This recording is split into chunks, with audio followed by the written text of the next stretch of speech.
Oi, pessoal, os oitavos, nós estamos chegando no fim do bimestre, né? Daqui a pouquinho a gente já está de férias. E essas 2 semanas, para a gente completar o nosso assunto, eu vou falar sobre as revoltas nativistas. Bom,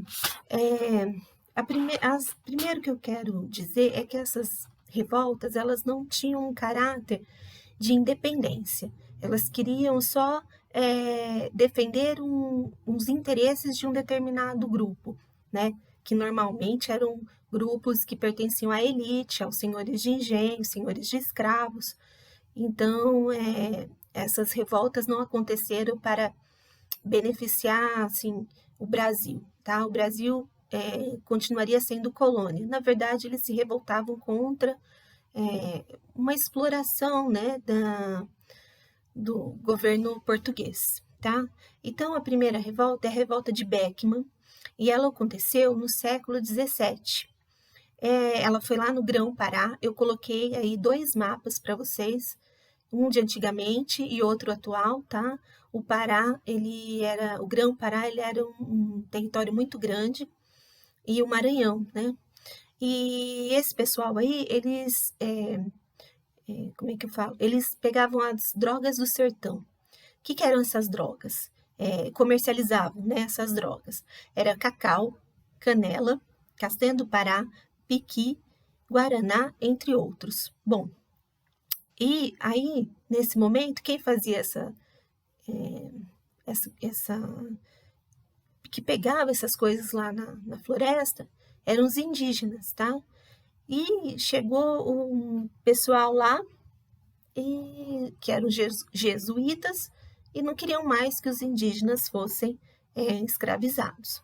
Aí tudo bem, aí o governo de Portugal falou assim, não, eu vou mandar aí os escravos para substituir esses indígenas, mas eles não cumpriram, tá? E também, em vez de melhorar as condições de venda, os portugueses aumentaram os impostos. Aí isso fez com que esses senhores, né, se revoltassem. A droga do sertão, ela era uma coisa assim barata, né? E só que era vendido muito caro. Então a colônia, ela lucrava muito com isso, tá? E esses comerciantes, né? Eles queriam ser o vendedor e não ter um intermediário. Bom, aí aconteceu que um líder lá, chamado Manuel Beckman, por isso a revolta de Beckman, ele incentivou então os colonos contra o governo, né? Mas o governo reagiu e mandou as tropas para lá, pondo fim a essa rebelião, né?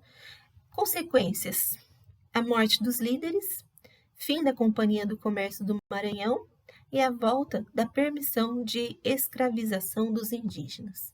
Bom, de tudo o que aconteceu ali, eu queria assim ressaltar só uma questão, a questão da escravidão.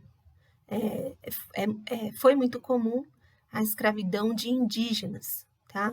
A gente tem a noção de que só os negros foram escravos, mas não, os indígenas também. E os indígenas eles preferiam tirar a sua própria vida do que serem escravos, mas eles foram escravos, tá? E nessa questão, os jesuítas queriam que eles não fossem mais, que eles fossem catequizados, mas o governo não pensou dessa forma. Então, o governo voltou a autorizar a escravidão dos indígenas. Eu acho que de tudo da revolta, isso foi o mais triste, né? Que os indígenas continuaram sendo escravos. A outra revolta que a gente vai ver é a Guerra dos Emboabas. Então, ela acontece também no século XVII, tá? E essa guerra, ela é na região de Minas Gerais, descoberta pelos paulistas, que eram os bandeirantes, que os bandeirantes, o objetivo deles era descobrir ouro, então eles vão para o interior do Brasil em busca disso. Também eu quero que vocês observem no mapa como era o tamanho de São Paulo, tá? Bom, aí essa capitania, então, esses bandeirantes saem da capitania de São Vicente e vão lá para Minas e descobrem ouro. Aí, nos primeiros anos de mineração, ocorreram vários conflitos e o maior deles teve origem na disputa pelo ouro entre paulistas e os forasteiros. Os forasteiros eram chamados de emboabas, tá? E aí, esses forasteiros, então, foram proibidos de entrar na região e eles reagiram com um ataque, um conflito. Então, esse conflito dura 2 anos, tá? Então, assim, o que foi isso? Primeiro, acharam o ouro em Minas, beleza. Aí, quem é dono do ouro, né? Os paulistas ou os forasteiros?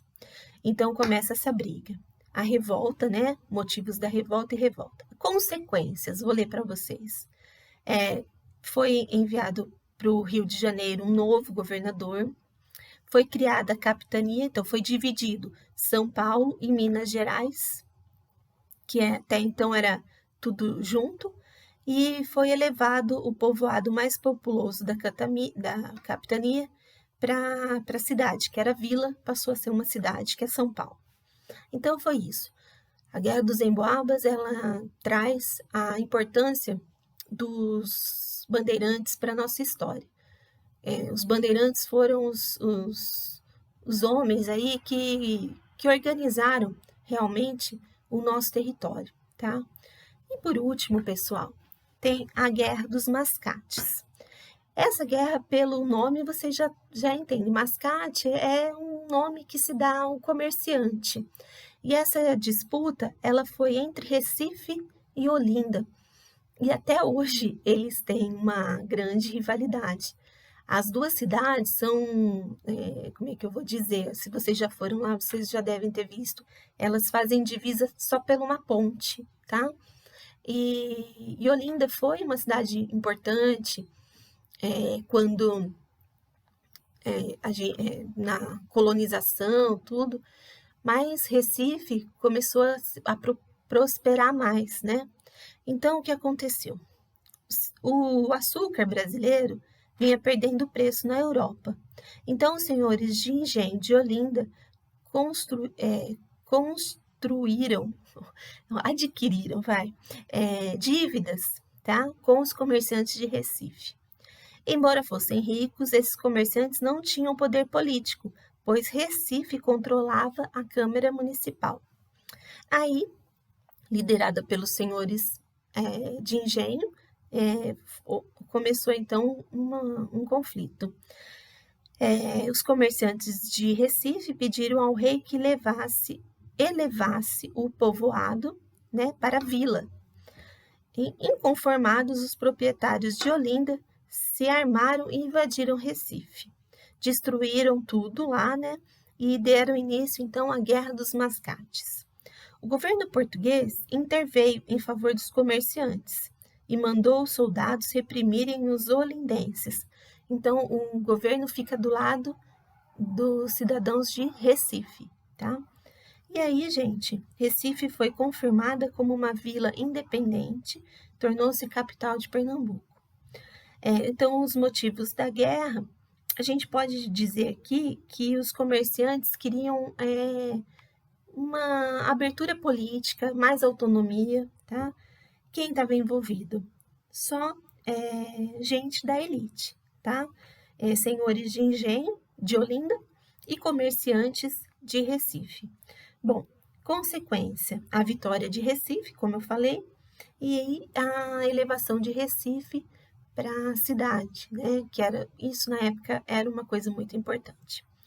A outra revolta eu não vou falar hoje, vou deixar para a semana que vem, mas eu já coloquei um vídeo do YouTube de um professor que dá uma aula muito legal e ele vai explicando certinho também essa questão, tá bom? Então, por enquanto é isso. Eu gostaria muito que vocês assistissem os vídeos. Eu percebi que essa sala não tem muita participação e é tão importante a gente ter essa oportunidade, né, de ver essas coisas, de aprender. Então, vamos colocar em dia as atividades, Agora eu tenho com vocês mais as provas de recuperação, né? Então, vamos ver se a gente põe tudo em ordem para fechar logo o bimestre e entrar de férias, né? Um pouquinho, que a gente tá cansado dessas aulas assim, tá bom? Então, até a próxima, pessoal. Bons estudos!